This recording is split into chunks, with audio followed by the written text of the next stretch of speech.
Путин Қазақстан мен Өзбекстанмен жаңа одақ құруға ниетті. Тоқаев қарсы емес. Мемлекет басшысы Қасым-Жомарт Тоқаев Владимир Путиннің Қазақстан және Ресей, Өзбекстан үш жақты одағын құру идеясы туралы айтты.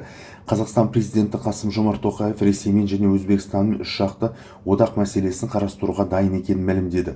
Бүгін Владимир Владимирович бізге үш жақты одақ құру керек екенін айтты және ол Өзбекстан президентіне қоңырау шалмақшы.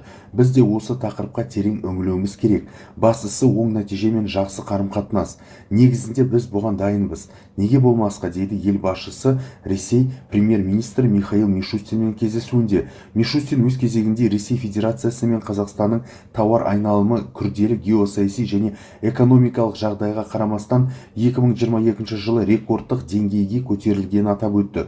Осы жылдың қаңтар-қазан айларында екі елдің тауар айналымы 2021 жылмен салыстырғанда 10%-дан астам өсті. 28 қарашада Тоқаев Ресей Федерациясына сапар аясында Ресей премьер-министрі Михаил Мишустинмен кездесу өткізді.